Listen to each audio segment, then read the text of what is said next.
हमें खामोश रखने की हर एक तदबीर हारी है। हमारे अहद का नारा ही अपनी खुद मुख्तारी है।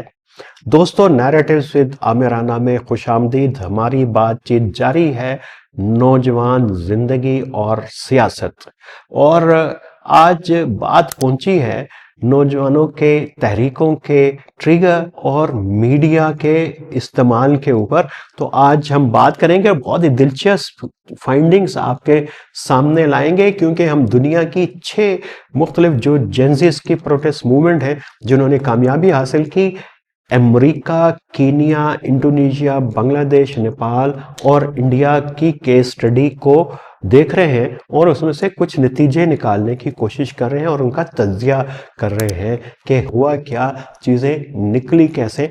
तो इसके जहां जहां पे भी हुआ उसमें आप जरा देखिए कि ट्रिगर यानी जिससे कोई चीज, चिंगारी जिससे कोई चीज पैदा होती है, वो ट्रिगर इतने कंक्रीट थे कि इसने फाइनेंस बिल जैसे इशू को एक गलियों के अंदर ले आए, उसके ऊपर जिसके बारे में अलीट ने सोचा भी नहीं था, उसको कीनिया में फाइनेंस बिल को एक गली की बात बना दी। और उसके पीछे पॉलिटिकल इकोनॉमी बड़ा एक अहम सब्जेक्ट है और उसमें वो आपको पता चलता है कोई सोसाइटी, रियासत, इदारा, लोग, गिरोह, फर्द कैसे अपने इंटरेस्ट को डिफाइन करता है, आइडेंटिफाई करता है और उसके लिए क्या स्ट्रगल स्ट्रेटजी बनाता है, किस किस्म के हरबे इख्तियार करता है। तो अब ये इसको हरबा कहें, जो भी कहें, तो जब कीनिया के अंदर ये हुआ तो इन्होंने उस पॉलिटिकल इकोनॉमी को समझा और वहां से ट्रिगर निकाले। पहला इसका ट्रिगर था कि कर्जा, हमारे ऊपर कर्जा क्यों है और ये कर्जा जो है लिया किसने और अवाम के ऊपर क्यों है, और ये जो करप्शन है ये मखसूस तबके के अंदर ही क्यों है, और उसके नतीजे में ये जो बेरोजगारी है इसका नतीजा हमें क्यों भुगतना पड़ रहा है। और इंडोनेशिया के अंदर कि आप अपने लिए तनख्वाहें बढ़ा रहे हैं, मेंबरान पार्लियामेंट, पुलिस बड़ी खुद मुख्तार होती जा रही है, खुदसर होती जा रही है, जहाँ पे चाहे जिसे मार देती है, जवाबदेह नहीं है, और बल्कि इम्प्यूनिटी यानी कि उसको भी तहफ़्फ़ुज़ वही हासिल हो जैसे हम पंजाब के अंदर देखते हैं कि कुछ पुलिस के नए बने हुए जो क्राइम ख़त्म करने के इदारे बनाए हैं उनके ऊपर इल्ज़ाम है। और लेकिन इंडोनेशिया में उसके ख़िलाफ़ एक पूरी तहरीक उठी। उन्होंने कहा कि यहाँ पे भी ओलिगार्की है। ये देखिए पॉलिटिकल ग्रामर, करप्शन, ओलिगार्की यानी एक मखसूस तबका जो समझता है कि हमारा ही हक है हुक्मरानी का, हमें ही समझ है सियासत की, हमें ही समझ है ताकत की, हमें ही समझ है पॉलिसी की, हमें ही पता है दुनिया के साथ ताल्लुकात की, और किसी और की क्या जरूरत के हमारे क्लब के अंदर आ जाए, आए भी तो हमारी शराइत पे आए और वहाँ पे कोने में चुप करके बैठा रहे। ये ओलिगार्की का कॉन्सेप्ट है कि रऊसा की, ताकतवर लोगों की इशराफिया का एक निज़ाम, और ये इसको टारगेट किया इंडोनेशिया में कि ये क्यों आज के दौर में ओलिगार्की मुमकिन नहीं है जमहूरी माशरों के अंदर। और इनसिक्योर वर्क वो अमेरिका के अंदर भी हमने देखा, इसके ऊपर हम एक किताब का जिक्र भी करेंगे। फिर ये कि डेमोक्रेसी कम हो रही है, जहाँ पे पुलिस की पावर बढ़ रही हो तो वहाँ पे जमहूरियत, जमहूरी इक़्तिदार, आज़ादी कमज़ोर हो रही होती है। और इंडोनेशिया के अंदर ये एहसास नौजवानों को था। और पाकिस्तान में तो सिर्फ पुलिस ही नहीं है, पुलिस के ऊपर के भी बहुत बड़े महकमे हैं, लेकिन ये कि ये पुलिस के अगेंस्ट रिवोल्ट था। हमने एक प्रोग्राम में बात की थी कि ये पुलिस के खिलाफ जो सेंटिमेंट है ये ट्रिगर है बहुत बड़ा नौजवानों के एंगर का, जेंजिस का, पूरी दुनिया में। इसको हम सम अप करेंगे तो इस पर फिर बात करेंगे। बांग्लादेश में भी जॉब कोटे का रेस्ट्रिक्शन थी और उसके अंदर भी वही लल्ले तल्ले थे रियासत के, और जॉब्स की सिक्योरिटी के ऊपर अथॉरिटेरियनिज्म जाके शामिल होता रहा। इंडिया के अंदर भी वो जाहिर है कि काकरोच जब उनको लेबल दिया सुप्रीम कोर्ट के चीफ जस्टिस साहब ने, तो वो उनको इंसल्ट तो लगी कि अब हम जो स्ट्रगल कर रहे हैं ज़िंदगी के अंदर उनको आप काकरोच कह रहे हैं। ये वो रिफ्लेक्शन थी जो अलीट की पूरे एक एक्सप्रेशन की थी आम आदमी के नौजवान के खिलाफ। और अ, आपका हमारा इर्द गिर्द के ममालिक के वज़ीर आज़म, सदर, जो मर्जी आपको कहें, तारीफें करें, लेकिन दिल में और अंदर वो आपको समझते काकरोच ही हैं, क्योंकि वो अपना इख्तियार आपके साथ शेयर करना नहीं चाहते। जो अपना इख्तियार शेयर ना करना चाहता हो, वो आपको आपके सामने तो जाहिर है कि वो कुछ नहीं कहेगा, लेकिन बाद में जो आपको तबर्रे आपके ऊपर भेजता होगा, वो आपको शायद अंदाज़ा नहीं है कि ये फिर टैगिंग कैसे करते हैं, स्टिग्माटाइज कैसे करते हैं, कैसे कैसे लक़ब और कैसे कैसे अलक़ाब से अपने मुखालफिन को, जो खा वो कोई तबका हो, खा वो नौजवान हो, खा वो सियासी इंडिविजुअल हो। तो एक तो चले ये बात आ गई। फिर नेपाल के अंदर भी सोशल मीडिया बैन हुआ, उसके ऊपर ज़्यादा हुई। तो थ्रेड बड़े कॉमन है, हर जगह पे कॉमन है। और अमेरिका के अंदर भी जाके फिर वो पावर के अंदर ही कन्वर्ज हुआ। अब इसमें जो मूवमेंट्स के टैक्टिक थे, ये बड़ा इम्पोर्टेंट है इसको समझना और देखना कि क्या टैक्टिक जो है इसमें इन हर जगह पे लो कॉस्ट डिजिटल एक्शन इन्होंने क्रिएट किया और हाई रिस्क फिजिकल प्रेजेंस इन्होंने शो की। ये देखें, ये बड़ा कि आपने एक्टिविज्म शुरू किया बड़ा लो कॉस्ट डिजिटल स्पेस से। अब आपको उस तरीके से बहुत ज़्यादा पैसे नहीं चाहिए, मीटिंग करें, चाय पिए और फिर सफ़र करें, मैसेज भेजें, लेटर भेजें, तो दौर बदल गया।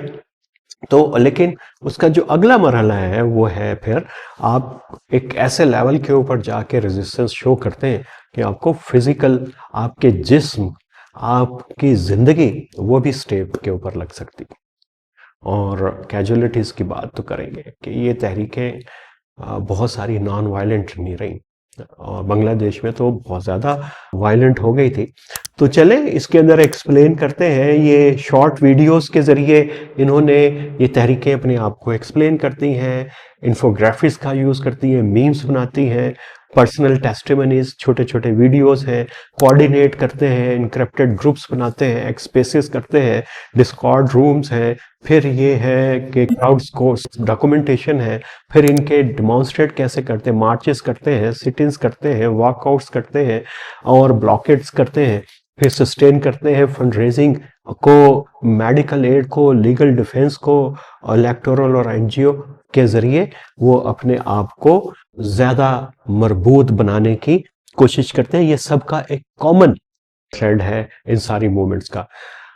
और ज़रा आ जाए कुछ नारों की तरफ, क्योंकि जब आपने खेलना हो अवाम के जज्बात से तो आपके पास क्रिएटिव नारे होने चाहिए।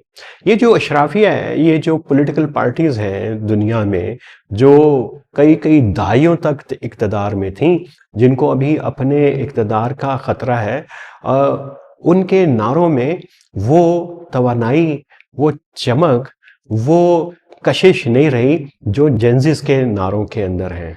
और उनके नारे बहुत ही सादा हैं। मसलन नेपाल के अंदर इनका नारा था unban social media, youth against corruption. फिर इनके हैशटैग NOPK किड्स और नीपो बेबी जो है, इस किस्म के हैशटैग्स जो है इन्होंने यूज़ किए, और ये जाके अशराफिया के दिल पे जाके तीर की तरह लगते थे ये इनके नारे, और नौजवान को गरमा देते थे।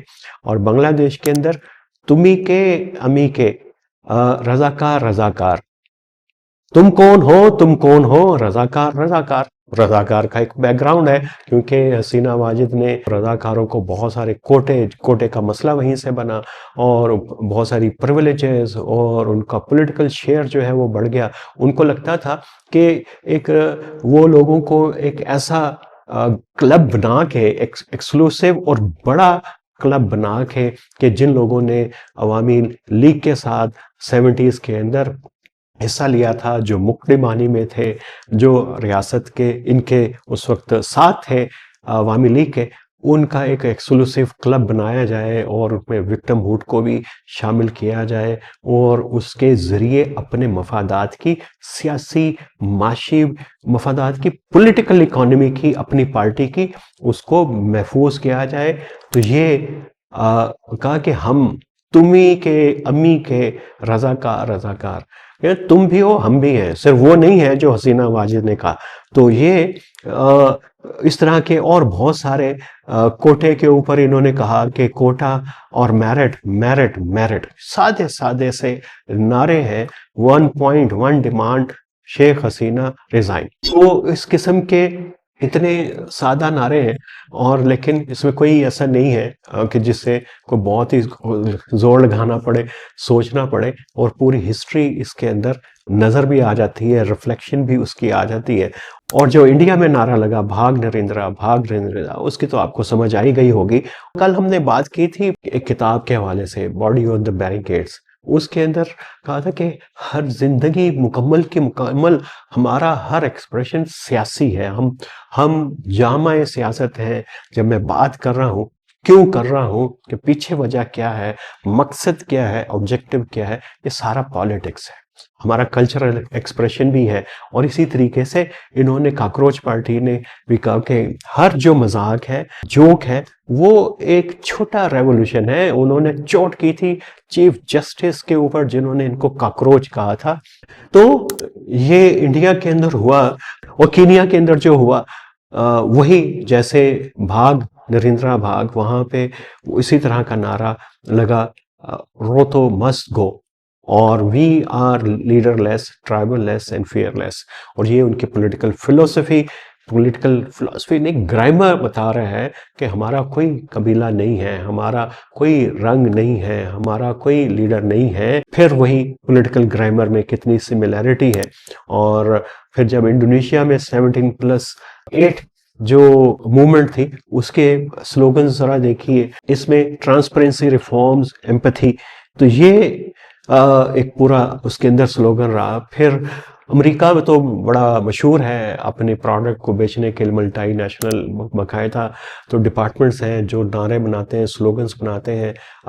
तो उसमें तो बहुत ही इफेक्टिव किस्म के मार्च फॉर आवर लाइव्स, उसके अंदर never again, enough is enough, protect kids not guns, books not bullets, vote them out, we call BS। तो ये सारे स्लोगन्स थे जो हमें सामने हमारे सामने आते रहे, और इन स्लोगन्स ने बड़ी जान डाली।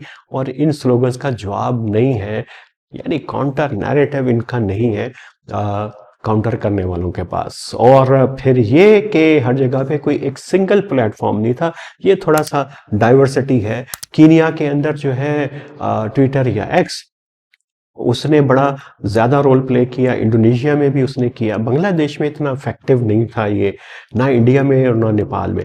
यानी हमारे रीजन में एक्स के जरिए इनकलाब लाने के चांसेस कम है, और ये कीनिया और इंडोनेशिया में वहाँ पे इसका इस्तेमाल ज़्यादा था। और कीनिया में जो इंस्टाग्राम है उस कम था, इंडोनेशिया में वहाँ पे हाई था। तो ये यानी ये कोई एक खास फार्मूला नहीं है। बांग्लादेश में मीडियम था, इंडिया में इंस्टाग्राम की पूरी कॉकरोच जनता पार्टी बनी ही इंस्टाग्राम के ऊपर है। इसको इंस्टाग्राम पार्टी भी कहा जाता है।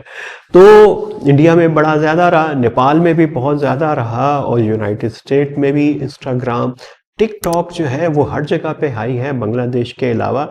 और इसमें फेसबुक मीडियम है।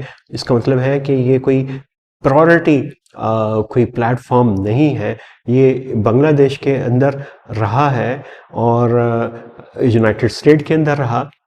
लेकिन इसके मुकाबले में जो दूसरे सोशल मीडिया प्लेटफॉर्म है वो ज़्यादा। ऑफ कोर्स व्हाट्सएप जो है, मैसेजिंग बड़ी इंपॉर्टेंट होती है, ये तो हर जगह पे ही हाई होएगा। और इसमें डिस्कॉर्ड जो है वो भी बहुत इफेक्टिव इसने रोल प्ले किया था। तो आज हमने ये देखा कि किस तरीके से ये मूवमेंट्स अपने आप को डिजिटली मीडिया के प्लेटफॉर्म्स के ऊपर ऑर्गेनाइज करती हैं, और किस तरीके से इन्होंने एक नई पूरी लैंग्वेज जो है सोशल मीडिया की बनाई, ऐसे नारे इजाद किए जिनका जवाब नहीं था, जिनको के पास ताकत है जिनके खिलाफ ये तहरीकें उठती हैं। आज के लिए इतने ही। तो जुड़े रहिए नैरेटिव्स विद आमिराना के साथ। कल आएंगे हम और बात करेंगे एक और अहम पहलू के ऊपर, नौजवान जिंदगी और सियासत के सिलसिले में। खुदा हाफिज।